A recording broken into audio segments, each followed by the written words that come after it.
Chapter 11.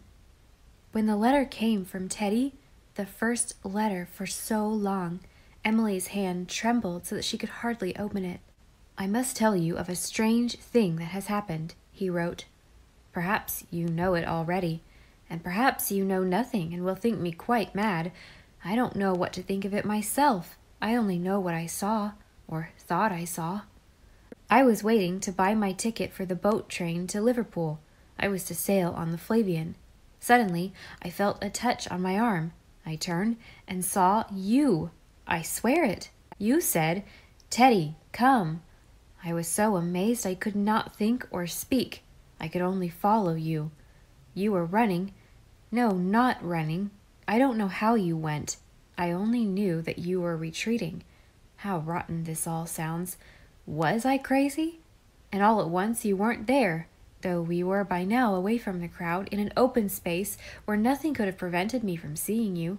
Yet I looked everywhere and came to my senses to realize that the boat train had gone and I had lost my passage on the Flavian. I was furious, ashamed, until the news came. Then I felt my scalp crinkle. Emily, you're not in England? It can't be possible you are in England. But then, what was it I saw in that station? Anyhow, I suppose it saved my life. If I had gone on the Flavian, well, I didn't. Thanks to what? I'll be home soon. We'll sail on the Moravian, if you don't prevent me again. Emily, I heard a queer story of you long ago, something about Ilsa's mother. I've almost forgotten. Take care. They don't burn witches nowadays, of course, but still. No, they didn't burn witches, but still. Emily felt that she could have more easily faced the stake than what was before her. Emily went up the hill path to keep tryst with Dean at the Disappointed House. She had had a note from him that day, written on his return from Montreal, asking her to meet him there at dusk. He was waiting for her on the doorstep, eagerly, happily. The robins were whistling softly in the fir copse, and the evening was fragrant with the tang of balsam. But the air all about them was filled with the strangest, saddest, most unforgettable sound in nature, the soft, ceaseless wash on a distant shore on a still evening of the breakers of a spent storm. A sound rarely heard, and always to be remembered. It is even more mournful than the rain wind of night. The heartbreak and despair of all creation is in it. Dean took a quick step forward to meet her, then stopped abruptly. Her face, her eyes, what had happened to Emily in his absence? This was not Emily, this strange, white, remote girl of the pale twilight. "Emily, what is it?" asked Dean, knowing before she told him. Emily looked at him. If you had to deal a mortal blow, why try to lighten it? "I can't marry you after all, Dean," she said. "I don't love you." That was all she could say. No excuses, no self-defense. There was none she could make, but it was shocking to see all the happiness wiped out of a human face like that. There was a little pause, a pause that seemed an eternity, with that unbearable sorrow of the sea throbbing through it. Then Dean said, still quietly, "I knew you didn't love me, yet you were content to marry me before this. What has made it impossible?" It was his right to know. Emily stumbled through her silly, incredible tale. "You see," she concluded miserably, "when I can call like that to him across space, I belong to him. He doesn't love me, he never will, but I belong to him. Oh, Dean, don't look so. I had to tell you this, but if you wish it, I will marry you. Only I felt you must know the whole truth when I knew it myself." "Oh, a Murray of New Moon always keeps her word." Dean's face twisted mockingly. "You will marry me if I want you to, but I don't want it now.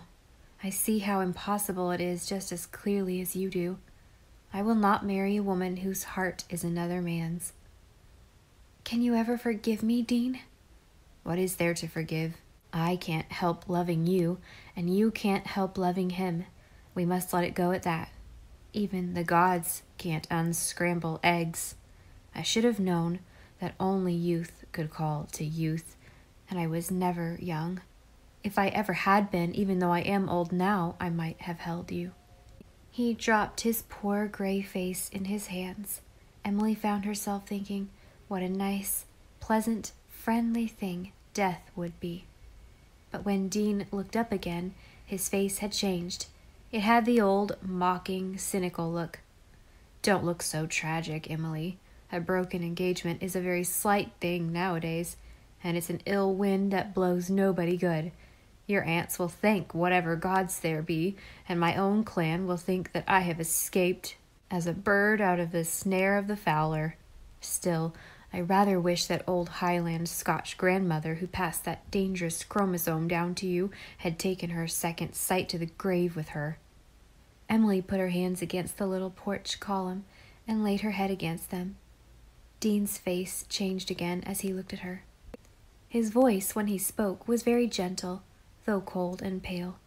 All the brilliance and color and warmth had gone from it.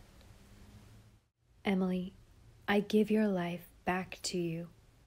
It has been mine, remember, since I saved you that day on Malvern Rocks. It's your own again, and we must say goodbye at last, in spite of our old compact. Say it briefly. All farewells should be sudden when forever." Emily turned and caught at his arm. "Oh, not goodbye, Dean, not goodbye.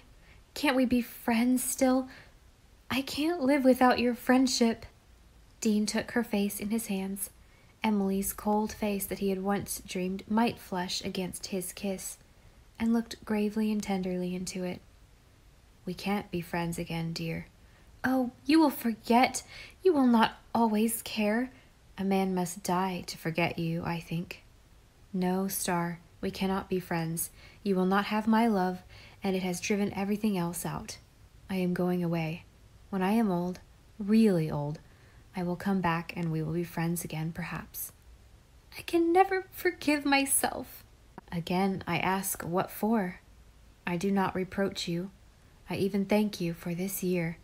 It has been a royal gift to me. Nothing can ever take it from me. After all, I would not give that last perfect summer of mine for a generation of other men's happiness. My Star, my Star." Emily looked at him, the kiss she had never given him in her eyes. What a lonely place the world would be when Dean was gone, the world that had all at once grown very old. And would she ever be able to forget his eyes with that terrible expression of pain in them? If he had gone then, she would never have been quite free, always fettered by those piteous eyes and the thought of the wrong she had done him. Perhaps Dean realized this, for there was a hint of some malign triumph in his parting smile as he turned away. He walked down the path. He paused with his hand on the gate. He turned and came back. "Emily, I've something to confess to. May as well get it off my conscience. A lie, an ugly thing. I won you by a lie, I think. Perhaps that is why I couldn't keep you." "A lie?" "You remember that book of yours? You asked me to tell you the truth about what I thought of it. I didn't. I lied. It is a good piece of work. Very good. Oh, some faults in it, of course. A bit emotional, a bit overstrained. You still need pruning, restraint. But it is good. It is out of the ordinary, both in conception and development. It has charm, and your characters do live, natural, human, delightful. There, you know what I think of it now." Emily stared at him, a hot flush suddenly staining the pallor of her tortured little face. "Good?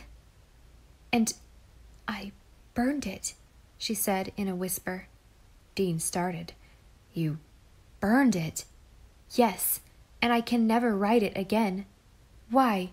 Why did you lie to me? You?" "Because I hated the book. You were more interested in it than in me. You would have found a publisher eventually, and it would have been successful. You would have been lost to me. How ugly some motives look when you put them into words. And you burned it? It seems very idle to say I'm bitterly sorry for all this. Idle to ask your forgiveness. Emily pulled herself together. Something had happened. She was really free. Free from remorse, shame, regret. Her own woman once more. The balance hung level between them. I must not hold a grudge against Dean for this, like old Hugh Murray, she thought confusedly. Aloud. But I do forgive it, Dean. Thank you. He looked up at the little gray house behind her. So, this is still to be the disappointed house. Verily, there is a doom on it. Houses, like people, can't escape their doom, it seems. Emily averted her gaze from the little house she had loved, still loved. It would never be hers now. It was still to be haunted by the ghosts of things that never happened. Dean, here is the key. Dean shook his head. Keep it till I ask for it. What use would it be to me? The house can be sold, I suppose, though that seems like sacrilege. There was still something more. Emily held out her left hand with averted face. Dean must take off the emerald he had put on. She felt it drawn from her finger, leaving a little cold band where it had warmed against her flesh, like a spectral circlet. It had often seemed to her like a fetter, but she felt sick with regret when she realized it was gone, forever. For with it went something that had made life beautiful for years, Dean's wonderful friendship and companionship. To miss that, forever. She had not known how bitter a thing freedom could be. When Dean had limped out of sight, Emily went home. There was nothing else to do. With her mocking triumph that Dean had at last admitted she could write. If Emily's engagement to Dean had made a commotion in the clans, the breaking of it brewed a wilder still teapot tempest. The priests were exultant and indignant at one and the same time, but the inconsistent Murrays were furious. Aunt Elizabeth had steadily disapproved of the engagement, but she disapproved still more strongly of its breaking. What would people think? And many things were said about the star fickleness. Did you, demanded Uncle Wallace sarcastically, expect that girl to remain in the same mind from one day to another? All the Murrays said things according to their separate flavor, but for some reason, Andrew's dictum rankled with the keenest venom in Emily's bruised spirit. Andrew had picked up a word somewhere. He said Emily was temperamental.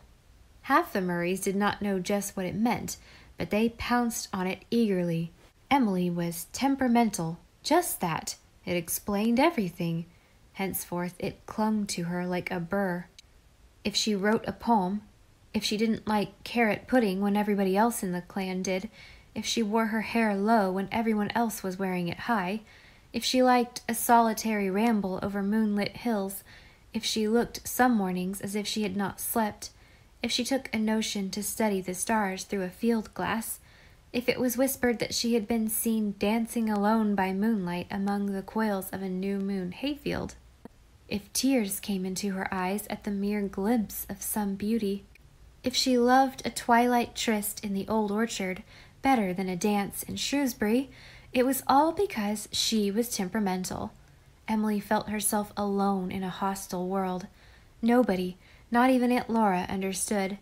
Even Ilsa wrote rather an odd letter, every sentence of which contradicted some other sentence, and left Emily with a nasty, confused feeling that Ilsa loved her as much as ever, but thought her temperamental too. Could Ilsa, by any chance, have suspected the fact that as soon as Perry Miller heard that everything was off between Dean Priest and Emily Starr, he had come out to New Moon and again asked Emily to promise to marry him? Emily had made short work of him, after a fashion which made Perry vow disgustedly that he was done with the proud monkey. But then he had vowed that so many times before.